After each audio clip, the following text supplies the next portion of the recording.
지난해 공공기관 전체 신규 채용 중 정부의 핵심 고용 정책인 시간 선택제 일자리 채용은 1000명 중 8명꼴이었던 것으로 나타났습니다. 글로벌 금융위기 이후 젊은 층의 신용등급이 급속하게 악화된 것으로 나타났습니다. 앞으로 축산물뿐만 아니라 조제 분유 등 축산물 가공품도 제조부터 가공, 유통, 판매까지의 이력 추적 관리가 의무화됩니다. 올해 하반기 정기 공시부터 은행의 금융사고가 모두 공개됩니다.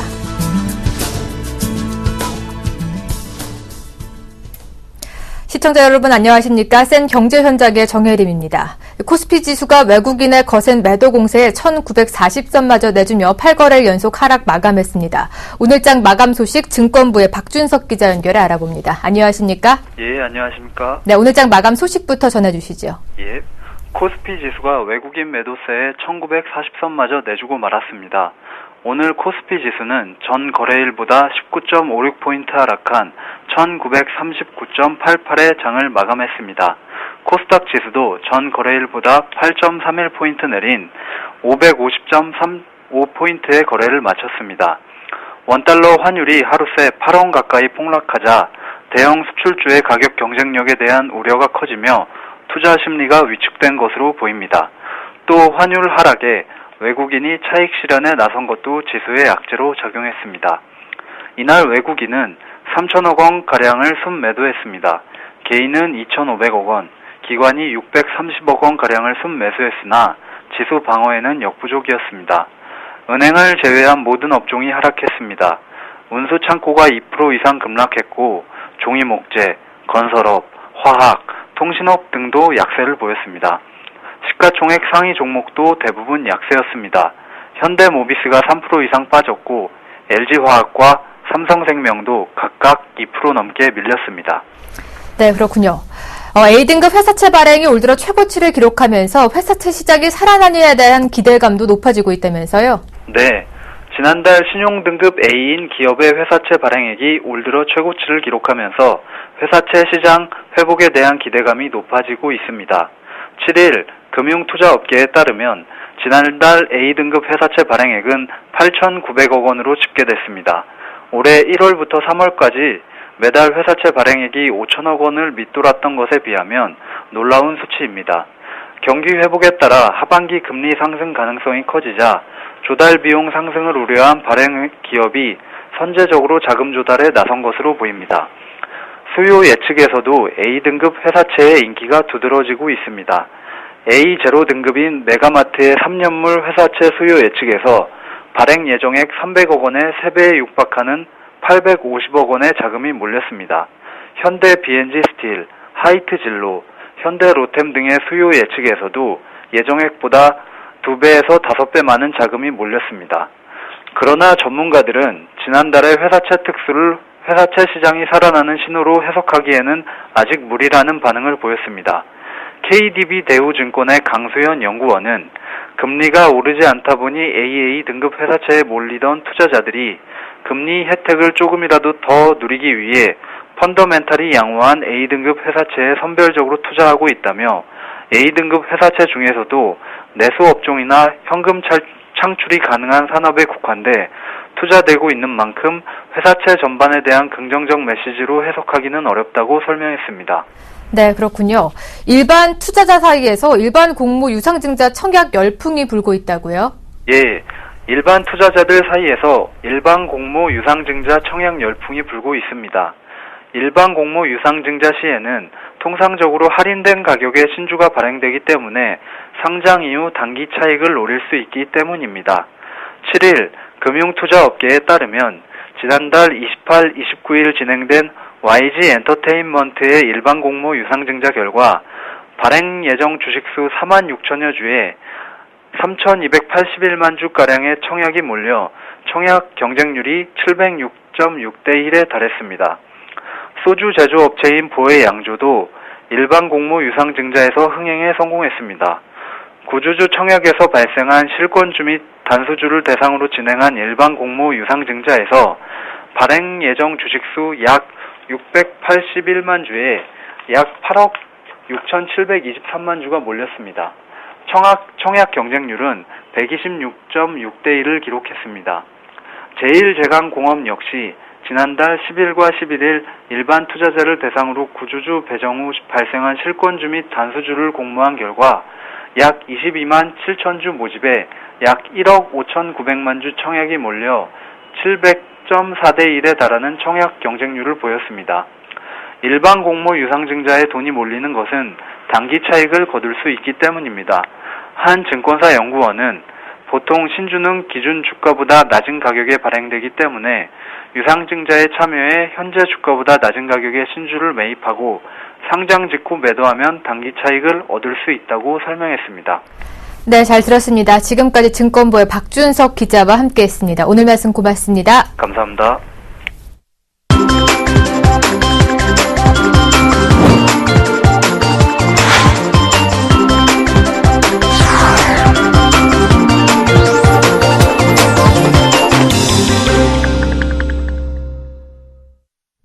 오늘의 주요 뉴스입니다. 지난해 공공기관 전체 신규 채용 중 정부의 핵심 고용 정책인 시간 선택제 일자리 채용은 1,000명 중에 8명꼴이었던 것으로 나타났습니다. 오늘 공공기관 경영 정보공개 시스템 알리오에 따르면 지난해 304개 공공기관 전체 신규 채용 17,245명 중 시간 선택제 일자리는 15개 기관 148명, 0.008%로 조사됐습니다. 정부는 지난해 6월 고용률 70% 달성을 위한 일자리 로드맵을 발표하고 시간 선택제 일자리를 핵심 과제 중 하나로 추진해왔습니다. 공공기관을 시작으로 시간 선택제 일자리를 정착시킨 뒤 민간으로 확산하겠다는 방침을 내놨지만 공공기관 채용부터 효과를 내지 못하고 있는 것으로 분석되고 있습니다. 글로벌 금융위기 이후 젊은 층의 신용등급이 급속하게 악화된 것으로 나타났습니다. 취업난에 등록금 대출 연체까지 여러 요인이 작용하고 있는 것으로 보입니다. 한국은행의 신용정보사인 코리아 크레딧 뷰로부터 자료를 받아 분석한 결과에 따르면 2008년 이후 10대와 20대의 신용등급이 특히 나빠진 것으로 분석됐습니다. 무작위로 넘겨받은 동일 차주 50만 명의 시기별 신용등급을 연령대별로 평균을 구한 결과 10대는 2008년 1분기 3.96등급에서 작년 1분기 5.44등급까지 수직 상승했습니다. 20대는 2008년 1분기 5.14등급에서 작년 2분기 5.62등급으로 평균 0.48등급 악화되면서 전 연령대에서 가장 나쁜 등급을 갖고 있는 것으로 분석됐습니다.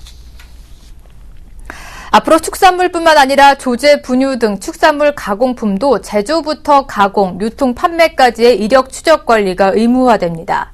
식품의약품안전처는 이 같은 내용을 포함한 축산물 위생관리법 일부 개정안을 내달 10일까지 입법 예고한다고 오늘 밝혔습니다. 이력 관리가 의무화되면 해당 제품의 원산지와 원재료부터 생산자 이름, 제조 일자, 유통기한, 유통과정 등의 정보를 소비자가 직접 확인할 수 있게 되고 만약 제품에 문제가 발생할 경우 그 원인을 신속하게 추적할 수 있게 됩니다. 올해 하반기 정기 공시부터 은행의 금융사고가 모두 공개됩니다. 오늘 금융권에 따르면 금융감독원은 금융사고 예방과 시장 규율 강화를 위해 은행들이 금융사고 금액별, 유형별 현황을 정기 공시에 포함시키도록 은행업 감독 업무 시행 세칙을 개정할 예정입니다. 은행 임직원 등의 위법, 부당한 행위로 손실을 가져오거나 금융질서를 어지럽혀 금감원에 보고할 의무가 있는 모든 금융사고가 정기 공시 대상에 포함됩니다. 금융당국 관계자는 분기별로 정기 공시할 때 금융사고 내용을 상세히 모두 알리도록 할 방침이라면서 올해 하반기 정기 공시부터 적용할 수 있을 것으로 밝혔습니다. 네, 뉴스 현장 이어지겠습니다. 제조업 전진기지인 공장을 해외로 이전하는 기업의 수가 크게 줄었다고 합니다. 가격 경쟁력 확보를 위해서 그동안에는 중국이나 베트남 등 동남아시아권으로 몰렸지만 이제는 더 이상 옮겨갈 만한 나라가 없어졌기 때문이라는 분석이 나오고 있는데요. 자세한 내용 경제부의 김종공 기자 연결해 알아보도록 하겠습니다. 안녕하십니까? 예, 안녕하세요. 네, 국내 기업들의 해외 공장 이전이 급감을 하면서 이젠 저임금에 기초한 사실상 해외 시장 생산 시대가 막을 내렸다는 분석까지 나오고 있는데요. 이 소식부터 전해주시죠. 네, 그렇습니다. 서울경제신문이 관세청에 의뢰해 조사한 바에 따르면 주거래은행에 투자 신고를 하는 등의 방법으로 해외로 공장이나 설비를 옮긴 기업들의 숫자가 크게 줄었습니다. 지난 2002년 1149개사에서 2013년 말 현재 125개사로 급감한 것인데요. 지난 10년 동안 10분의 1 수준으로 줄어든 것입니다. 해외로 공장이나 설비를 이전한 기업들은 1998년 외환위기 당시 666개에서 2002년 1149개까지 늘었습니다. 하지만 이를 정점으로 해마다 눈에 띄게 줄어들면서 지난해 말 현재 125개까지 줄었습니다. 삼성전자와 현대자동차 등 대기업들이 현지화 전략을 위해 해외 공장을 지으면서 FDI는 크게 늘었지만 값싼 노동력을 확보하기 위해 해외로 몰려나갔던 기업들의 숫자는 갈수록 줄어들고 있음이 정부 공식 통계로 확인된 것입니다. 네, 통계를 살펴보니까 10년 동안 대략 10%의 감소세를 보이고 있는데 그렇다면 이렇게 해외 공장 이전이 줄어들고 있는 이유도 궁금해지는데요. 네, 가장 큰 이유는 인건비 상승 때문입니다. 중국의 경우 최근 5년간 주요 도시의 최저임금이 5년 만에 2배 가까이 올랐는데요. 올해 베이징시의 월 최저임금은 지난해보다 11% 오른 1,560위안으로 2009년 800위안 대비 2배 가까이 올랐습니다. 국내 기업들이 가장 많이 진출해 있는 산둥성의 최저임금은 2009년 760위안에서 올해 1,500위안으로 뛰었습니다. 그동안 국내 업체에게 중국이나 베트남, 캄보디아 등 동남아시아 국가들은 비싼 국내 인건비를 대체할 수 있는 오아시스 같은 존재였습니다. 저렴한 인건비는 관련 법 등 제도, 정치 불안감 등 현지 국가의 불확실성 등을 상쇄하고도 남을 요인이었는데요. 하지만 이제는 이들 국가의 경제가 급성장하면서 인건비가 급등하고 노동 환경 등 각종 규제가 강화됨에 따라 굳이 공장이나 설비를 해외로 옮길 만한 매력이 떨어졌다는 지적입니다. 네. 이 기업 이전 대상으로 동남아시아권을 선호했는데 이제는 좀 선호하는 국가도 바뀌고 있다면서요. 어딘가요? 네, 그렇습니다. 1990년대 이후 본격화된 국내 기업들의 해외 공장 이전 지역은 주로 중국이었습니다. 하지만 중국 시장의 매력이 떨어지기 시작한 2000년대 중반 이후 저임금 중심의 노동 집약적 성격이 강한 섬유, 신발, 왕구, 액세서리 등을 제조하는 업체들은 동남아 국가로 공장을 대거 이동시켰습니다. 중국의 비중이 줄면서 상대적으로 베트남, 캄보디아, 미얀마, 인도네시아 등 포스트 차이나로 불리는 동남아시아 국가의 비중이 늘어난 것인데요. 하지만 현재 이들 지역도 상황은 마찬가지입니다. 임금 인상 대열에 줄줄이 합류하면서 가격 경쟁력이 떨어지기 시작했다는 지적입니다. 현재 이들 국가들은 중국처럼 높은 경제 성장세가 이어지고 있는 데다 물가 상승으로 노동자들의 임금 인상 요구가 거센 상태입니다. 노동자들은 파업뿐만 아니라 대규모 시위에 나서고 있습니다.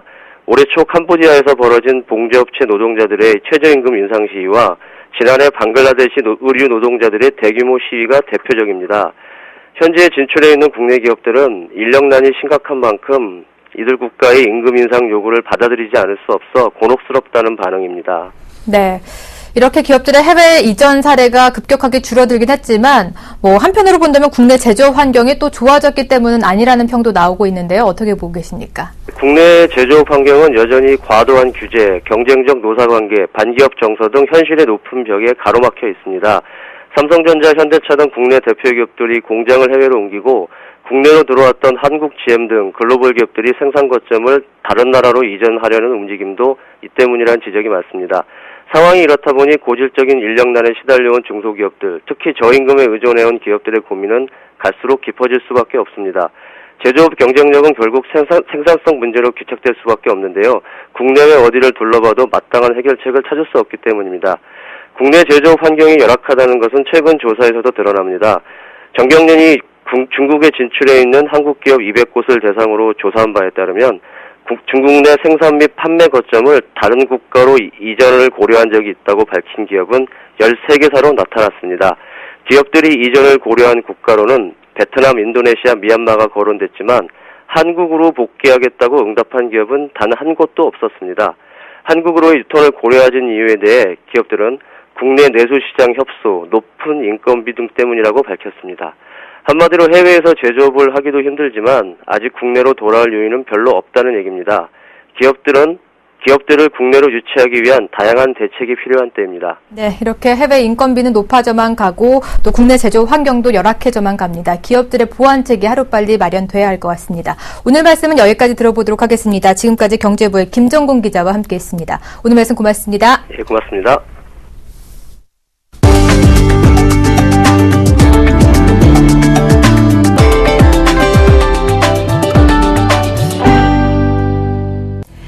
최태원 SK그룹 회장이 지난해 받은 보수 301억 원 전액을 포기하고 사회에 환원하겠다는 뜻을 밝혔습니다. SK그룹 관계자는 7일 최 회장이 지난해 받은 보수를 전액 포기하기로 했다며 현재 계열사별로 최 회장 보수의 처리 방식과 사용처 등을 놓고 실무 검토 작업을 벌이고 있는 중이라고 말했습니다. 최 회장은 작년에 받은 보수를 단순히 회사에 반납하기보다는 보수 포기의 뜻을 살려 사회공헌, 기부 등 공익적 활동으로 용처를 정한 다음 사회에 환원하기로 결정한 것으로 전해졌습니다. 최 회장은 올해 주식회사 SK와 SK이노베이션, SK하이닉스 등 3개 계열사 비상금 회장으로 재직하되 보수는 전혀 받지 않는 무보수 집행 임원으로 남으면서 올해 활동에 대한 보수뿐 아니라 지난해 성과급도 받지 않기로 결정한 바 있습니다. 삼성전자가 독자 개발한 안드로이드 운영체제 모바일 보안 플랫폼 녹스 2.0이 기업시장 공략에 나섰습니다. 삼성전자는 전략 스마트폰 갤럭시 S5를 시작으로 녹스 2.0 상용 서비스를 시작한다고 7일 밝혔습니다. 녹스는 스마트 기기의 하드웨어부터 운영체제, 애플리케이션까지 각 계층별로 최적화된 보안 솔루션이 적용되며 또 암호화한 컨테이너라는 공간을 두고 있는 것이 특징입니다. 이 보안 플랫폼은 지난 2월 스페인 바르셀로나에서 열린 모바일 월드 콩그레스에서 처음 공개돼 호평을 받은 바 있습니다. 삼성전자는 여기에 기업별 맞춤형 솔루션 서비스인 녹스 커스터마이제이션 서비스를 추가해 더욱 통합적인 기업 보안 플랫폼을 제공할 예정입니다. LG전자가 테두리가 없는 강화 유리를 전면 마감재로 사용해 부드럽고 우아한 느낌을 강조한 곡면 글래스 냉장고 LG 디오스 V9500을 출시한다고 7일 밝혔습니다. 이 제품은 루미너스 블랙 색상에 은 소재를 더해 은은한 광택을 내는 등 고급스러운 디자인을 살리는 데 중점을 뒀습니다. 950리터 용량의 상냉장 하냉동 타입이며 상냉장실 오른쪽 문에는 음료수 등 자주 꺼내는 식품을 보관할 수 있는 별도 수납 공간인 매직 스페이스를 적용했습니다.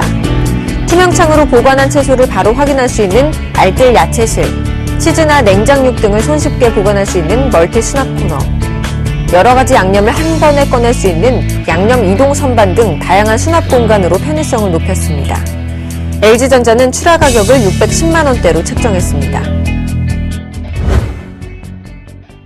센 경제현장 오늘 준비한 소식은 여기까지입니다. 시청해주신 여러분 고맙습니다.